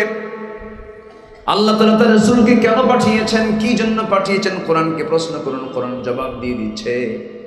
আমার সঙ্গে ঠোঁট মিলিয়ে সবাই বলুন, হুয়াল্লাযী আরসালা রাসূলাহু বিল হুদা ওয়া দীনিল হক লিইয়ুযহিরাহু আলাদ-দীনি কুল্লিহি ওয়া কাফা বিল্লাহি শাহীদা। জোরে বলুন আল্লাহু আকবার। তিনি সেই মহান প্রভু যিনি তার রাসূলকে দ্বীন হক দিয়ে দুনিয়াতে পাঠিয়েছেন, যেন তিনি কি করতে পারেন? সকল দ্বীনের উপরে আল্লাহর দ্বীনকে বিজয়ী করেন। এই জন্য আমি আল্লাহ তাকে দুনিয়াতে পাঠিয়েছি। এই দুনিয়াতে আল্লাহর দ্বীন ইসলাম ছাড়া আরো দ্বীন, আরো মতবাদ দুনিয়াতে আছে না নাই বলেন? আচ্ছা, আমার দেশে চলছে আল্লাহর আইন না মানুষের আইন? বলেন বলেন, কার আইন চলছে? মানুষের আইন চলছে আমার দেশে। আমরা চাইবো কার আইন? আসেন দোয়া করে দিন। দু একজন করে ওঠে, একটু বসেন না। ও আচ্ছা, আমি খুব কষ্ট দিয়ে ফেলতেছি মনে হয় আপনাদের। একটু বসেন। উঠলে আমার মানে কোনো আলোচকের সামনে থেকে যখন কোনো শ্রোতা উঠে যায়, তখন আলোচকের এক একটা মনে হয় বুকের তার ছিঁড়তে থাকে, খুব কষ্ট হয়। বসেন। মাহফিলের সৌন্দর্য রক্ষা করার দায়িত্ব একার না সবার? সবার। এটা একটা ইবাদতের জায়গা। কিসের জায়গা বলেন তো? ইবাদত। বসে থাকবো, সওয়াব অবিরত হতেই থাকবে। বলি আলহামদুলিল্লাহ। খুব কম লোক উঠেছেন, ওঠেন নাই, জাস্ট আমি উঠতে দিচ্ছি না। জি মুরব্বী আবার আসবে, উনি একটু মাহুর আবার চলে আসবেন, উনি ছুটি নিয়েছেন। একটু হাত উঁচু করে বলেন, হুজুর আমি আসতেছি। আলহামদুলিল্লাহ। কিছু বুড়ো মানুষ আছে যুবকের মতো, আলহামদুলিল্লাহ। আবার কিছু যুবক আছে বুড়ো মানুষের মতো, আছে না বলেন? কিছু মুরব্বী আছে, কিছু একদম যুবকের মতো, একদম তাদের তাগড়া ভাব দেখলে। আমি 2018 সালে যখন জেলখানায় যাই, তখন এক মুরব্বীর বয়স 86 বছর। কত বছর? 86 বছর। তো আমি যখন ঢুকলাম, আমার দেখে বলে, হুজুর খুব ভালো লাগতেছে আপনি আসছেন, দেখছেন? বললাম যে আপনি খুশি? ভালো। হ্যাঁ, আপনি খুশিই পাইনি, এত কাছাকাছি পাবো, এটা আমাদের কপাল ভালো। ঢুকলাম তো আমি বললাম, মুরব্বী আপনি এই জায়গায় কেন? বাবা মামলা। কি কি মামলা? কি বিষ ফোড়ার মামলা। কি ফোড়া? বিষ ফোড়া। আমি বিষ ফোড়া তো না, বিস্ফোরক। উনি এটা বলতে পারে না, বিষ ফোড়ার মামলা।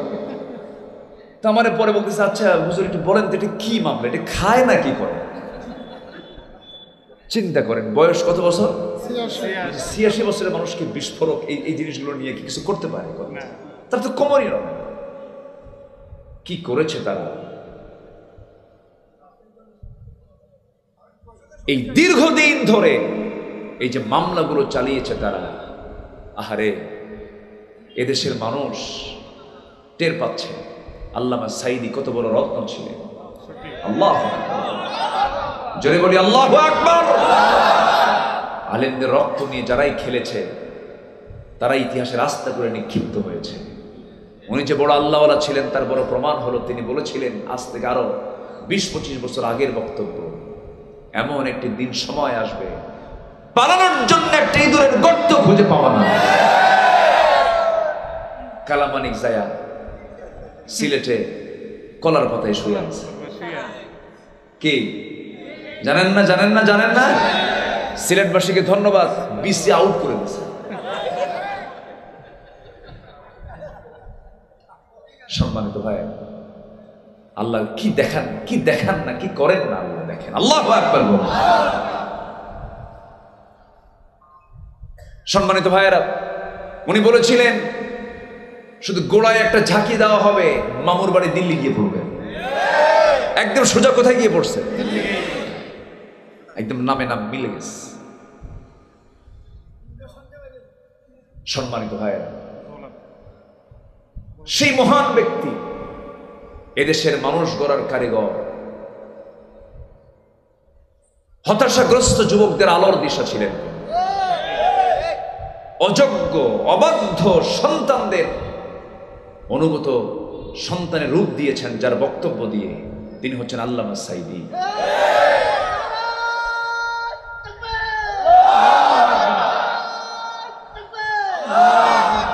সে আল্লামা সাঈদী রাহিমাহুল্লাহ জীবনের 52টি বছর কোরআনের খেদমতে তিনি আঞ্জাম দিয়েছেন।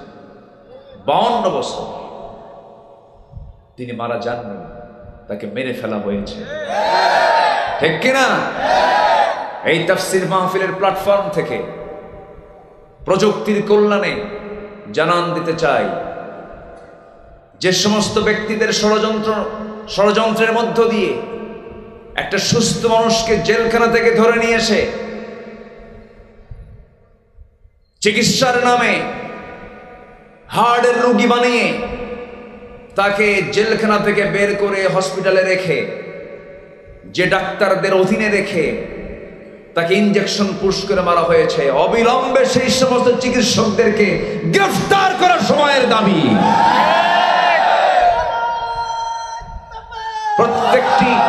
প্রত্যেকটি হত্যার বিচার হওয়ার দরকার আছে না নয়? আমার এই সমস্ত যুবক ছেলেদের কি অপরাধ ছিল? তারা শুধু বলেছিল বৈষম্য দূর করো, আমিও পড়ি তোমরাও পড়বা, আমার চাকরি হবে না তোমার চাকরি হবে। এটা কেমন কথা? কোঠা বাতিল করতে হবে। জবাব এলো, অহংকার সুলভ বক্তব্য এলো, রাজাকের নাতিপুতিরা চাকরি পাবে। অহংকার শব্দটা যদিও ছোট, কিন্তু এটার ভয়ঙ্কর চিত্র দেখায় দেন কে? আস্তে ভয়ঙ্কর চিত্র দেখায় দেন কে? শুধু অহংকার করেছিল। রাজাকার শব্দ ছিল ব্যান্ড শব্দ, সে রাজাকার শব্দ হয়ে গেল ব্র্যান্ড শব্দ। সবাই বলে ফেললো আমি কে, তুমি কে। সম্মানিত ভাইয়েরা, আমরা ৭১কে স্বীকার করব না কেন? ৭১-এ যারা জীবন দিয়েছেন অবশ্যই আমরা তাদেরকে সম্মান করি। দেশ স্বাধীনতার জন্য ৭১-এর ভূমিকা যাদের ছিল অবশ্যই আমরা তাদেরকে অনার করি।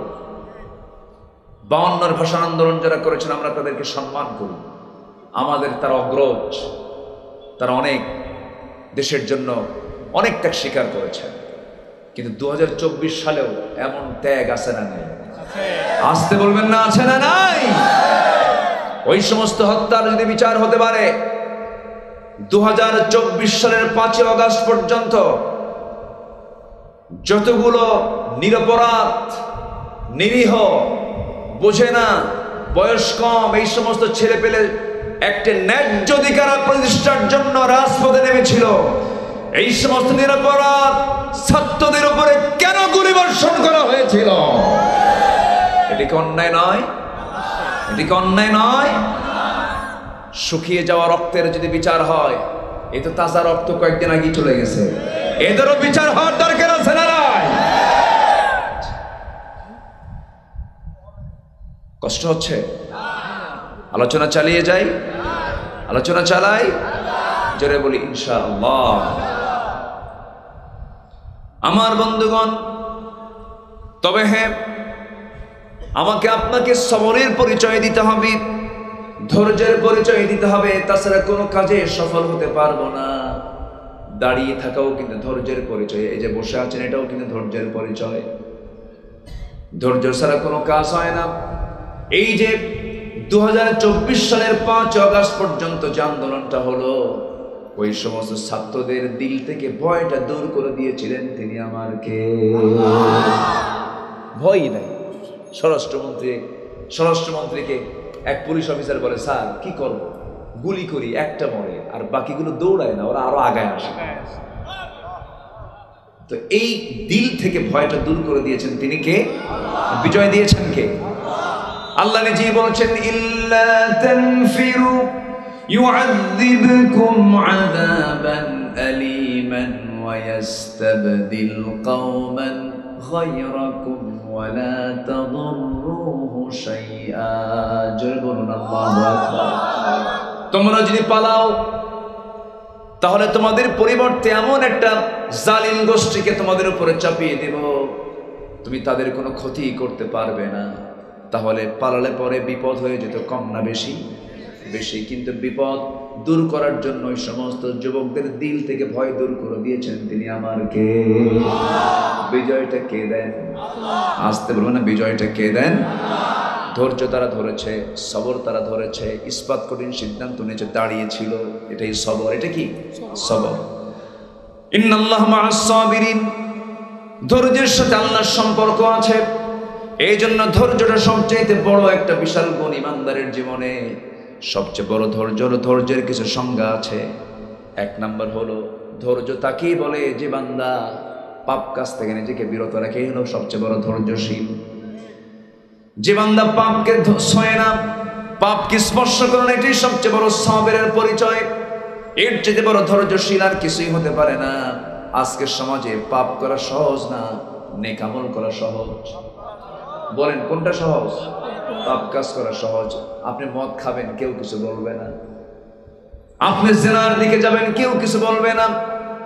আপনি সুদ খাবেন, কেউ কিছু বলবে না। ঘুষ খাবেন, কেউ কিছু বলে না।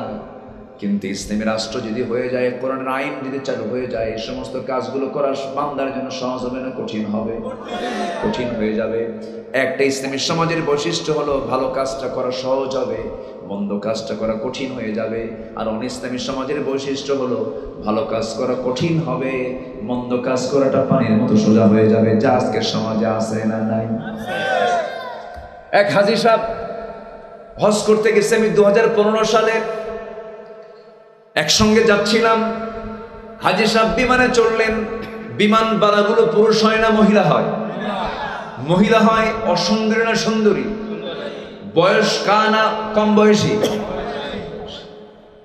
নির্দিষ্ট একটা বয়সী কম বয়সী মেয়েরা বিমানবালার চাকরি পেয়ে যায়, তাদেরকে ওই কন্ডিশনেই তাদেরকে চাকরি দেওয়া হয়। এক মুরব্বী আমার সঙ্গে হজে চললেন, মুরব্বী মানুষ, ওই বিমানের সিট বেল্ট বাঁধতে পারেন না। এক মহিলা বিমান ক্রু, বিমানবালা এসে তার বেল্ট লাগায় দিয়ে বলে, চাচার কোনো সমস্যা আছে নাকি? আমার দিকে তাকায় বলে, বাবা এটাই কি হজ নাকি? মুরব্বী তো গ্রামের মানুষ। আমি বললাম, চাচা যাওয়ার সময়ও পাবেন, আসার সময়ও পাবেন, মাশাআল্লাহ। কি কথা কি বুঝতেছেন আপনারা? পাপ কাজের জন্য সব জায়গায় মোহরা আছে। একটা কোম্পানির অ্যাড দিতে গিয়েও পুরুষের চাইতে মেয়ের পরিমাণ কম না বেশি বলেন? মোবাইল আপনি রিং দিয়েছেন সলিমুদ্দিকে, সলিমুদ্দির ফোন বন্ধ, উত্তরে জবাব, ভিতর থেকে জবাব দিয়ে দেয়, দুঃখিত এই মুহূর্তে সংযোগ দেওয়া সম্ভব হচ্ছে না। পুরুষ না মহিলা? মাশাআল্লাহ। এইরকম করে গুনাহগার করার জন্য বারবার বিভিন্ন দিক থেকে আপনাকে বিভিন্নভাবে আপনাকে আকর্ষণ করা হচ্ছে। এই সমাজে চলতে গেলে ঈমানটা ধরে রাখাটা সহজ নয়, অনেক ধৈর্যের প্রয়োজন আছে, খুব ধৈর্যের প্রয়োজন আছে। ধৈর্যের প্রয়োজন সবার আগে আল্লাহ এর জন্য বলছেন, ওয়াল্লাযীনা সাবারু ইবতিগা ওয়াজহি রাব্বিহিম ওয়া আকামুস সালাতা ওয়া আনফাকু মিম্মা রাযাকনাহুম সিররান ওয়া আলানিয়া ওয়া ইয়াদরাউনা বিল হাসানাতিস সাইয়্যিআহ উলাইকা লাহুম উকুবাত দার। জোরে বলুন আল্লাহু আকবার। একটু কান লাগান, মনোযোগ দিয়ে শুনুন। নাম্বার 1, 4টা কাজের 1 নাম্বার কাজ হলো, যারা আল্লাহর সন্তুষ্টির জন্য যারা সবর ধরবে, বিপদে মুসিবতে যারা আল্লাহকে ডাকবে, ভুলে যাবে না। এই পৃথিবীতে আল্লাহর পছন্দের বান্দা যারা বিপদে আক্রান্ত হয়েছেন তারাই সবচেয়ে বেশি। আশাদ্দুন নাসি বালাউল আম্বিয়া সুম্মাল আমসাল ফাল আমসাল। এই দুনিয়াতে সবচেয়ে বেশি বালা মুসিবতের শিকার হয়েছেন প্রথম হলো আম্বিয়া কেরাম, পৃথিবীর প্রথম মানুষ। এই দুনিয়াতে আল্লাহ তাআলা তাদের দুজনকে পাঠিয়ে দিয়েছেন। এই দুজন মানুষের নাম কি বলেন? বলেন। দুজন দু জায়গায় পড়লেন, এমন বিপদে পড়ে গেলেন, মুসিবতে পড়ে গেলেন, ধৈর্যের পরিচয় দিলেন, চোখের পানি ফেলতে ফেলতে আল্লাহর কাছে দোয়া করলেন। একটা দোয়া আমরা সবাই পারি, কিন্তু অনেকে জানেন এই দোয়াটা কে শিখিয়েছেন? পৃথিবীর প্রথম দোয়া, মানুষের জীবনের প্রথম দোয়া, আসমান জমিনের প্রথম দোয়া, একজন পয়গম্বর এই দোয়াটা প্রথম করেছেন। সেই দোয়াটা হলো, সবাই বলেন, রব্বানা যালামনা আনফুসানা ওয়া ইল্লাম তাগফির লানা ওয়া তারহামনা লানাকুনান্না মিনাল খাসিরিন। জোরে বলুন আল্লাহু আকবার। এই দোয়াটা আমরা সবাই পারি, কিন্তু এই দোয়াটা শিখিয়েছেন প্রথম কে? আদম আলাইহিস সালাতু ওয়াস সালাম। দোয়া শিখিয়েছেন ইব্রাহিম আলাইহিস সালাতু ওয়াস সালাম। তিনি দোয়া করেছেন, রব্বানা তাকাব্বাল মিন্না ইন্নাকা আনতাস সামিউল আলিম ওয়া তুব আলাইনা ইন্নাকা আনতাত তাওয়াবুর রহিম। জোরে বলুন আল্লাহু আকবার। দোয়া শিখিয়েছেন ইউনূস আলাইহিস সালাতু ওয়াস সালাম। যারা পারেন আওয়াজ দিয়ে আমার সঙ্গে ঠোঁট মিলায় বলুন, লা ইলাহা ইল্লা আনতা সুবহানাকা ইন্নী কুনতু মিনাল যালিমিন। জোরে বলুন আল্লাহু আকবার। আইয়ুব আলাইহিস সালাতু ওয়াস সালাম দোয়া শিখিয়েছেন, রব্বি আন্নী মাসসানিয়াদ-দুররু ওয়া আনতা আরহামুর রাহিমিন। জোরে বলুন আল্লাহু আকবার। আমার নবীর দোয়া সবাই বলেন, রব্বানা আতিনা ফিদ দুনিয়া হাসানাতাও ওয়া ফিল আখিরাতি হাসানাতাও ওয়া কিনা আযাবান নার ওয়াজআলনাল জান্নাতা মা'আল আবরার। জোরে বলুন আল্লাহু আকবার। আমার বন্ধুগণ, কোন নবী বিপদে পড়েন নাই, মুসিবতে পড়েন নাই? একটা মুসিবতের কথা মনে পড়ে গেল আমার নবীর জীবনে। পারিবারিক মুসিবতে পড়েছিলেন, মুনাফিকদের দ্বারা তিনি আক্রান্ত হয়েছিলেন। আমার নবীজির একাধিক স্ত্রী ছিল। আমার নবীর একটা স্ত্রী ছিল না, একাধিক স্ত্রী ছিল? একাধিক স্ত্রী ছিল। একাধিক স্ত্রী কিন্তু লালন পালন বড় কঠিন ব্যাপার, এক বউ লালন পালন করা সহজ ব্যাপার। এই জন্য আল্লাহ তাআলা পরামর্শ দিয়েছে একটাই যথেষ্ট, ফাওয়াহিদাতান, একটাই ভালো, উত্তম। আলহামদুলিল্লাহ।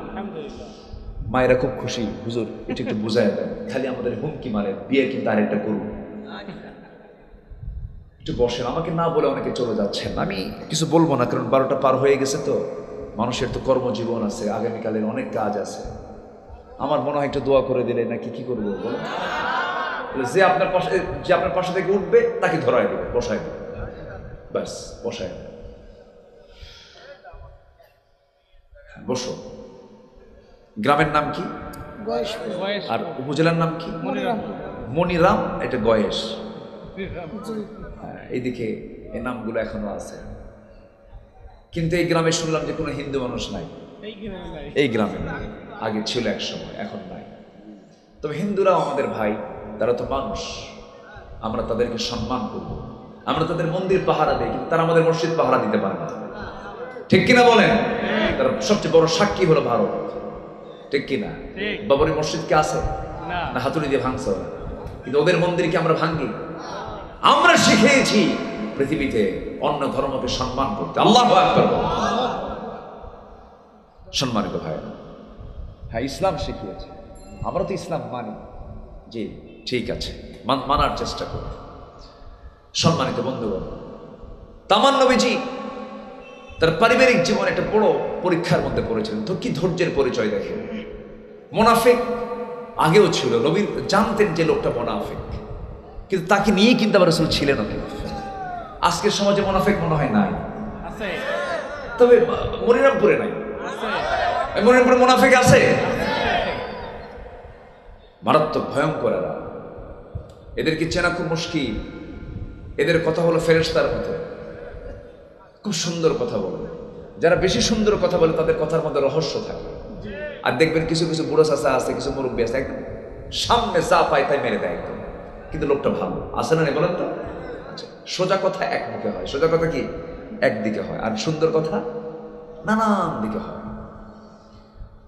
তবে হ্যাঁ, কথা সুন্দর করেই বলা উচিত। অকুলু লিন্নাসি হুসনা, সুন্দর করে কথা বলা উচিত। তবে মুনাফিকরা এই সুন্দর কথার নামে তারা প্যাঁচ লাগায় দেয়। আমার নবীজি বনু মুস্তালিক থেকে ফিরে আসতেছিলেন। নবীজি কোন সফরে গেলে বউকে রেখে যেতেন না, বউকে সাথে নিয়ে যেতেন, কারণ বউ হলো ইমানের পাহারাদার।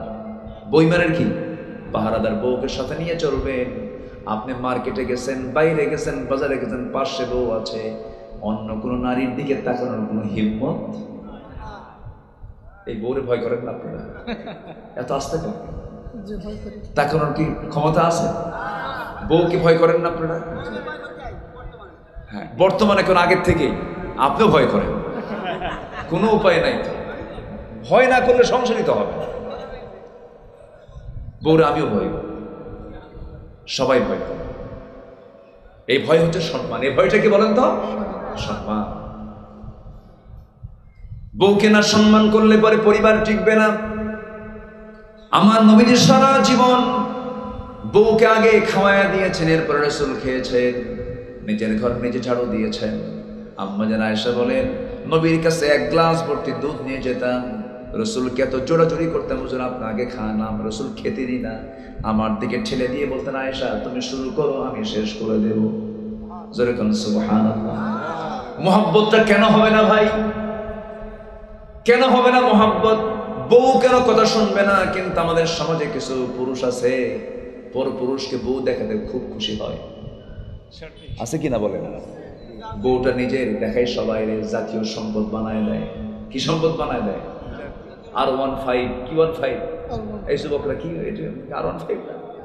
R15 এটার প্যাসেঞ্জার সিট হলো উঁচা, আর ড্রাইভিং সিট হলো নিচু। মানে ড্রাইভিং সিট হলো নিচতলা, আর প্যাসেঞ্জার সিট কি উপরতলা, দোতলা। তো প্যাসেঞ্জার সিটে বউরে বসায় দেয় উপরতলায়, আর ড্রাইভিং সিটে স্বামী বসে উপরতলায় বসায় দিল, যেন দেখতে কারো অসুবিধা না হয়। গোটা কেশবপুর, মনিরামপুর, বাগারপাড়া থেকে শুরু করে নিয়ে একদম বাগাচারা পর্যন্ত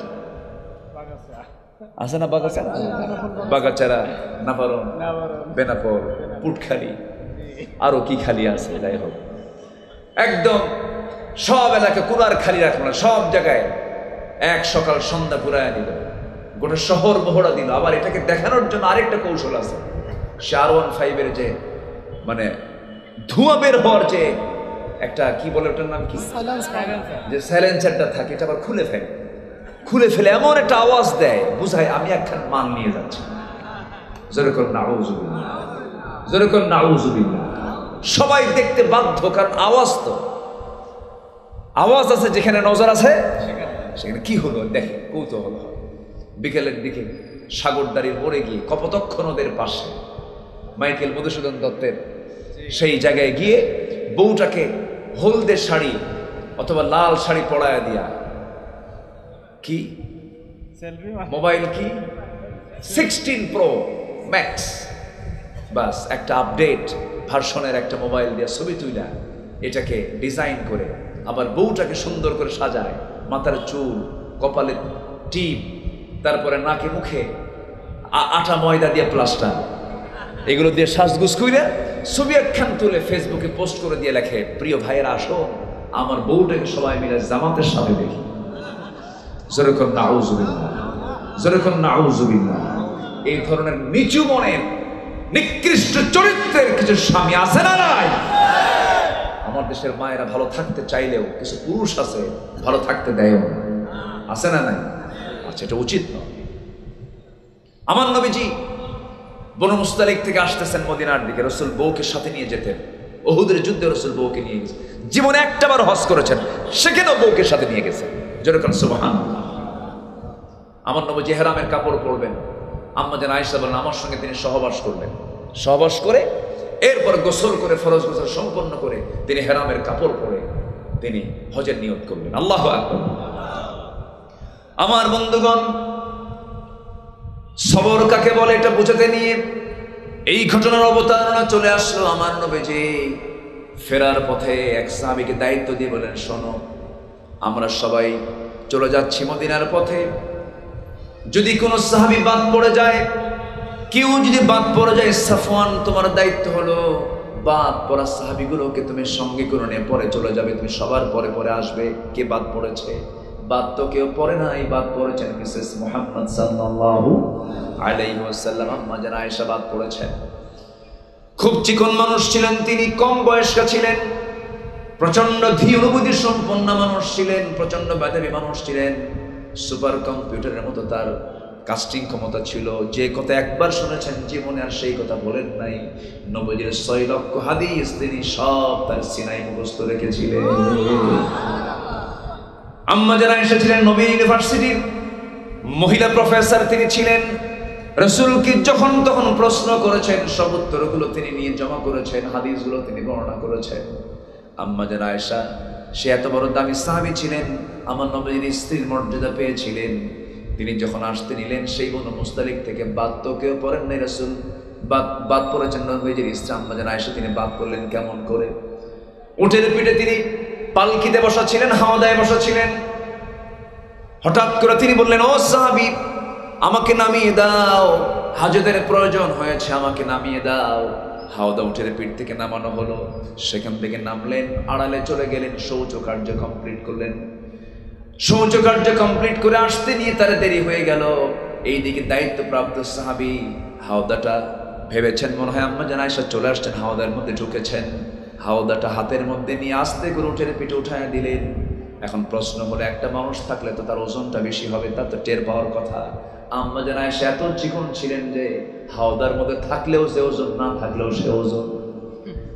বাদ পড়ে গেছেন, সব চলে গেছে, কেউ নাই, কিন্তু একজন মহিলা বসে আছেন চাদর মুড়িয়ে। তখন আয়াত নাযিল হয়ে গেছে, পর্দার বিধান নাযিল হয়ে গেছে।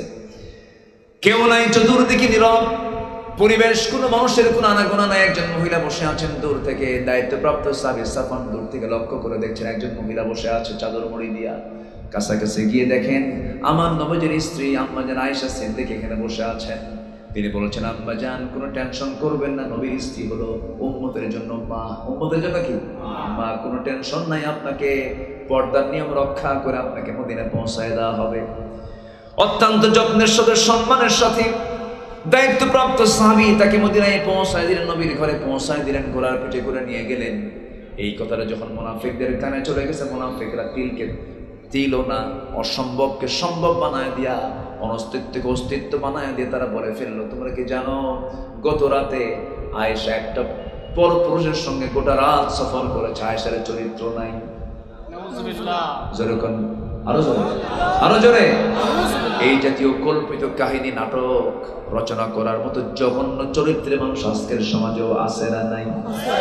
আসতে বলবেন না, আছে না নাই? যুগে যুগে ছিল একজন পয়গম্বর, মামলার শিকার পর্যন্ত হয়েছিলেন, জিনার মামলা খেয়ে জেল পর্যন্ত কেটেছেন। সেই নবীর নাম হলো সাইয়েদনা ইউসুফ আলাইহিস সালাতু ওয়াস সালাম। কোনো দোষ ছিল না, সম্পূর্ণ দোষ ছিল জুলাইখার, এক পক্ষপাতিত্বমূলক তার এই প্রস্তাবনা ছিল, তিনি সেই প্রস্তাবকে গ্রহণ করেন নাই, বরঞ্চ বাঁচার জন্য দৌড় মেরেছেন, রক্ষা করার জন্য আল্লাহর কাছে সাহায্য চেয়েছেন। এরপরও তার বিরুদ্ধে মামলা হলো, জিনার মামলা খেয়ে তিনি জেলখানার মধ্যে ঢুকলেন। আমার বন্ধুগণ, জিনার মামলা খেয়ে যদি আল্লাহর পয়গম্বর যদি জেলখানায় ঢুকতে পারেন, আলেমরা তো ঢুকতেই পারে, ঠিক কিনা? আলেমরা ঢুকতেই পারে। আমার বন্ধুগণ, একটু মনোযোগ দিয়ে শুনুন। আমার নবীজির কানে যখন এই সংবাদ চলে এলো, বহু সম্পর্কে যখন গোটা মদিনা টক টক বানায় ফেললো, ব্রেকিং নিউজ যখন হয়ে গেল, মিডিয়া ফলো আপ হয়ে গেছে, আয়েশার চরিত্র নাই। নবীজি শোনার সঙ্গে সঙ্গে আস্তে করে এসে বলছেন, আয়েশা, কিছু কথা আমার কানকে ভারী করে দিয়েছে, কেমন যেন মনে হচ্ছে। আয়েশা, আমার মনে হয় তোমার এই মুহূর্তে আমার ঘরে না থেকে বাবার ঘরে যাওয়া উচিত। বাবার ঘরে চলে যাও। বিয়ের পর একজন নারীকে মানায় বাবার ঘর না স্বামীর ঘর? বলেন, বাবার ঘর না স্বামীর ঘর? স্বামীর ঘরটাই তার জন্য মানানসই। এই কথা যখন শুনতে পেলেন, আম্মা জান আয়েশার চোখের পানি ওই যে শুরু হয়ে গেছে, বন্ধ আর হলো না। তিনি কেঁদে কেঁদে বলছেন, ইয়া রাসূলুল্লাহ, একে তো আপনি আল্লাহর পয়গম্বর, আপনি আমার আবার স্বামী, অবশ্যই আমি যেতে বাধ্য হব। আপনি আমাকে যাওয়ার জন্য অর্ডার দিয়েছেন, আমি চলে যাচ্ছি। তবে একটা কথা আমি আপনাকে বলে দেই, আপনি আমাকে বিশ্বাস করছেন কিনা আমি কিছুই বলবো না, তবে একটা কথা আমি আপনাকে জানাই দিচ্ছি, আমার বিয়ের পয়গাম কিন্তু দুনিয়ার কেউ দেয় নাই, আমার বিয়ের পয়গাম দিয়েছেন আপনার কাছে আল্লাহ তাআলা নিজে। যেরকম সুবহানাল্লাহ। চিন্তা করে দেখেন, এত বড় দামি একজন মানুষ কি জাতীয় বাজে একটা অপপ্রচার চালিয়ে ফেললো। আমার নবীজির সংসার অশান্তি শুরু হয়ে গেল। এখানে ধৈর্যের পরিচয় আছে না নাই বলেন? মুনাফিকদের চক্রান্ত চলবে, কিন্তু ইমানদারের ধৈর্যের কোনো কমতি রাখা যাবে না, ধৈর্যচ্যুতি ঘটানো যাবে না। আমার নবীজির রাতের বেলা ঘুম হয় না, বিছানায় চলে যান, চোখের পানিতে বালিশ ভিজে যায়। আম্মা জান আয়েশা সেজদায় পড়ে কাঁদেন, গোটা রাত চলে যায় সেজদা দিতে দিতে। বাবাও কথা ভালো করে কথা বলে না, হারে সকল দিক থেকে দুনিয়াটা ছোট হয়ে যাচ্ছে আম্মা জান আয়েশার জন্য, কিন্তু সেজদা পড়ে পড়ে কেঁদে কাকে সন্তুষ্ট করছেন? আল্লাহকে সন্তুষ্ট করছেন। আম্মা জান আয়েশা তেমন একজন নারীর নাম, যার শানে আল্লাহ রাব্বুল আলামিন একাধিক আয়াত নাযিল করেছেন, তায়াম্মুমের আয়াত নাযিল করেছেন, এবং তার চারিত্রিক সনদ আল্লাহ তাআলা নিজে নাযিল করেছেন। আল্লাহু আকবার। আম্মা জান আয়েশা বলেন, আল্লাহ তাআলা আমাকে 9টা কারণে শ্রেষ্ঠতা দান করেছেন। নাম্বার 1, আমি একমাত্র আমার নবীর জীবনে কুমারী স্ত্রী ছিলাম। 9 বছরে বধূ হয়েছি, 13 বছরে বধূ হয়ে তার ঘরে পদার্পণ করেছি। আমি জিবরাইলকে নিজের চোখে দেখেছি। আল্লাহু আকবার। আমি থাকা অবস্থায় ওহী নাযিল হয়েছে, নবীর সঙ্গে শুয়ে আছি, একই চাদরের নিচে ওহী নাযিল হয়ে গেছে। আম্মা জান আয়েশা বলেন, আমি নিজেকে ধন্য মনে করি, রাসূল তার জীবনের শেষ কথা বলেছেন আমি আয়েশা আমার সাথে। আমার ঘরে তিনি ইন্তেকাল করেছেন, আমার উরুটাকে তিনি বালিশ বানিয়েছেন। আমি নিজেকে ধন্য মনে করি, আমার নবীজি দুনিয়া থেকে বিদায় হওয়ার পূর্বে সর্বশেষ যে খাবার খেয়েছেন, আমি আয়েশা আমার মুখের লালা খেয়েছেন। মেসওয়াক দরকার, মেসওয়াক এনে নবীর হাতে দিলাম, নবীজি মুস্কি একটা হাসি মেরে মেসওয়াক দিয়ে, মেসওয়াক শুরু না করে মেসওয়াকের আগায় আমার মুখের লেগে থাকা থুতু চুষে চুষে পান করছেন আর বলছেন, আয়েশা আমি তোমাকে দারুণ মহব্বত করি।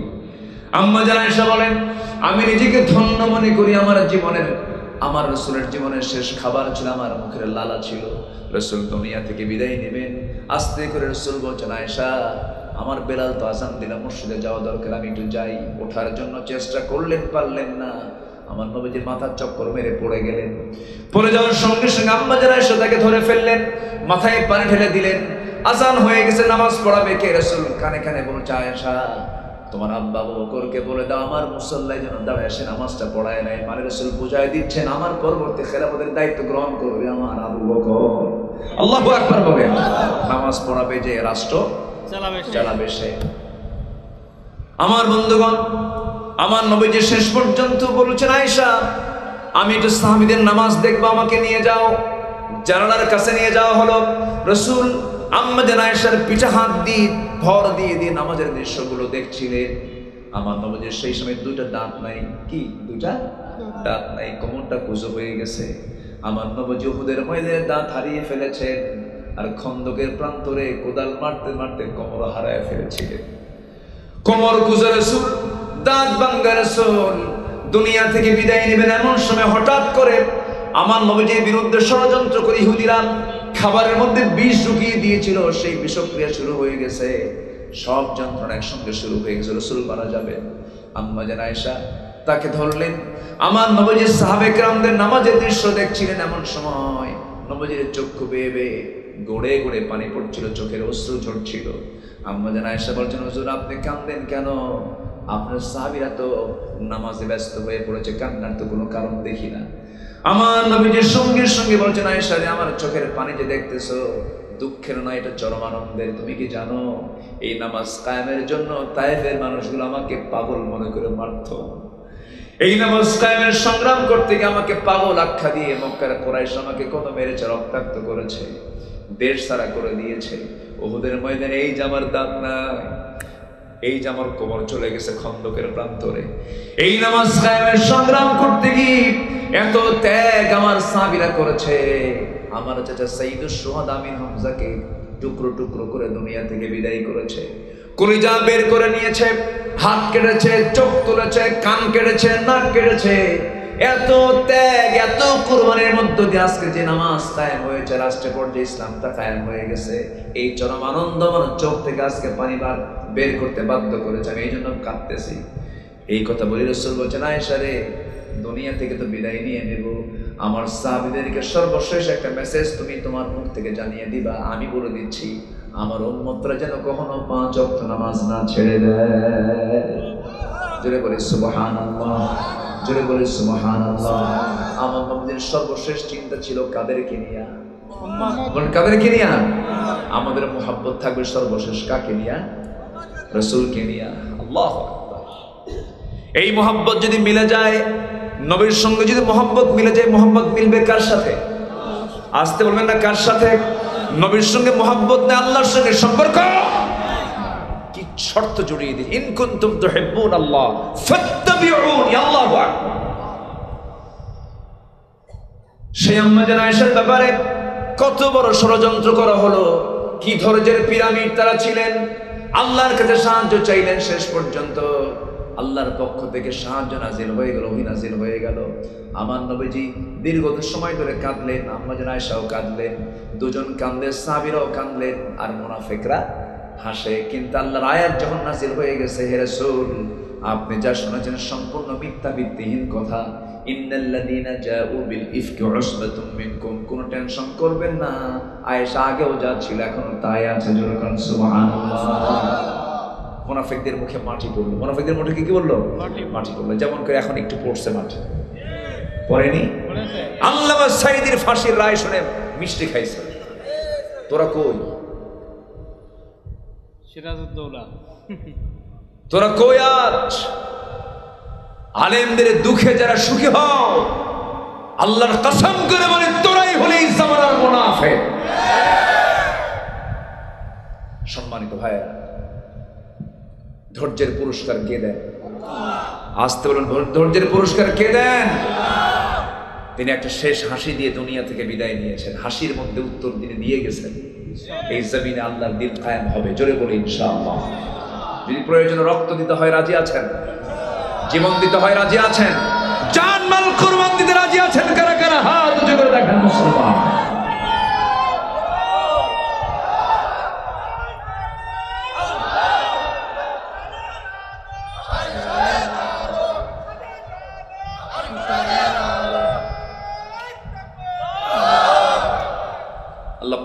জোরে বলি আমিন।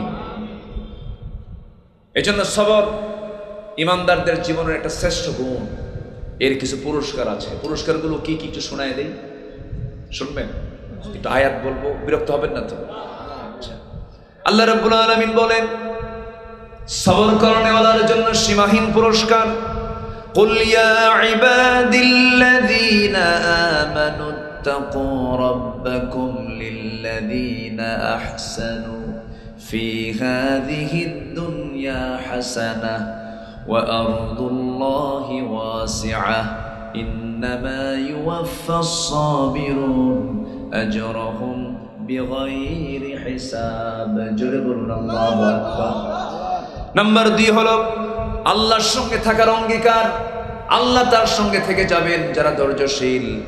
যে আয়াতটা আমি বলেছিলাম এর সঙ্গে আল্লাহ তাআলা আরেকটা আয়াত মিলায় দিচ্ছেন, ওয়া আতিউল্লাহা ওয়া রাসূলাহু ওয়া লা তানাযাউ ফাতাফশিলু ওয়া তাযহাবা রিহুকুম ওয়াসবিরু ইন্নাল্লাহা মা'আস সাবিরিন। জোরে বলুন আল্লাহু আকবার। নাম্বার 3 হলো ধৈর্যের মাধ্যমে বিপদ মোকাবেলার নির্দেশ আল্লাহ রাব্বুল আলামিন করে দিয়েছেন। وَلَنَبْلُوَنَّكُمْ بِشَيْءٍ مِّنَ الْخَوْفِ وَالْجُوعِ وَنَقْصٍ مِّنَ الْأَمْوَالِ وَالْأَنفُسِ وَالثَّمَرَاتِ وَبَشِّرِ الصَّابِرِينَ। জোরে বলুন আল্লাহু আকবার। নাম্বার 4 হলো ষড়যন্ত্রের মুখোমুখি সবরের মাধ্যমে আল্লাহর উপরে তাওয়াক্কুল। আল্লাহ রাব্বুল আলামিন বান্দাকে বলছেন, বান্দা যখন কোনো বিপদে পড়বে সবর ধরবে, পুরস্কার দিবেন কে? আল্লাহ তাআলা। নাম্বার 5 হলো ধৈর্যের মাধ্যমে কষ্টকে সহজ করা। যে আয়াতটা আমি বলে দিয়েছি, আল্লাহ তাআলা সকল কষ্ট দূর করবেন ধৈর্যের মধ্য দিয়ে। জোরে কোন সুবহানাল্লাহ। নাম্বার 6 হলো সবর হলো আল্লাহর পক্ষ থেকে বিশেষ একটা পরীক্ষা। আল্লাহ রাব্বুল আলামিন পরীক্ষা করেন, ওয়ালানাবলুওয়ান্নাকুম হাত্তা না'লামাল মুজাহিদিনা মিনকুম ওয়াস-সাবিরিন ওয়ানাবলুয়া আখবারাকুম। আল্লাহ রাব্বুল আলামিন ধৈর্যের মধ্য দিয়ে পরীক্ষা করেন। নাম্বার 7 হলো বিপদী ধৈর্যশীলদের আচরণ এবং রহমতের সুসংবাদ। আল্লাহ রাব্বুল আলামিন বলছেন, আল্লাযীনা ইযা আসাবাতহুম মুসিবাতুন ক্বালু ইন্না, বলেন, ইন্না লিল্লাহি ওয়া ইন্না ইলাইহি রাজিউন। এবং আল্লাহর রহমত তাদের উপরে নাযিল হবে ধৈর্য যারা পালন করবে। উলাইকা আলাইহিম সালাওয়াতুম মির রাব্বিহিম ওয়া রাহমাহ ওয়া উলাইকা হুমুল মুহতাদুন। জোরে বলুন আল্লাহু আকবার। আল্লাহর রহমত প্রাপ্ত বান্দা হওয়ার জন্য ধৈর্যের দরকার আছে না নাই? সবর আল্লাহর পছন্দের দৃঢ় সংকল্পের কাজ। দৃঢ় সংকল্প হচ্ছে সবর। আল্লাহ পাক এই গুণগুলো অর্জন করার তৌফিক দান করুন। জোরে বলি আমিন, আরো জোরে আমিন। আল্লাহ রাব্বুল আলামিন সূরা রাদের 22 নম্বর আয়াতে 4টা কাজ করতে বলেছেন। 1 নম্বরে সবর চলে গেল, এত লম্বা সময় হলো মাত্র কেবল একটা হলো সবর। এখন আসেন নাম্বার 2, আকামুস সালাহ। এখন বলেন নুরু, ওয়াজ কি শেষ না শুরু? অনেক সময় লেগে যায়। আমার হানিফ ভাই কোথায় আছে? তো আমারে বলছে হুজুর ফজর পর্যন্ত ওয়াজ করবে। আমি বললাম ঠিক আছে, জানাজা সহ। আমল করার জন্য কি বেশি কথা লাগে?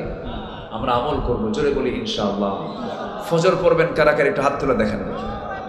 জোরে বলি ইয়া আল্লাহ, আমাদেরকে ফজর, যোহর, আসর, মাগরিব, ইশা 5 ওয়াক্ত সালাত আদায় করার তৌফিক তুমি আল্লাহ দিয়া দাও। জোরে বলি আমিন, আরো জোরে আমিন। নাম্বার 2 হলো নামাজ কায়েম। নাম্বার 3 হলো আল্লাহর পথে দান করা।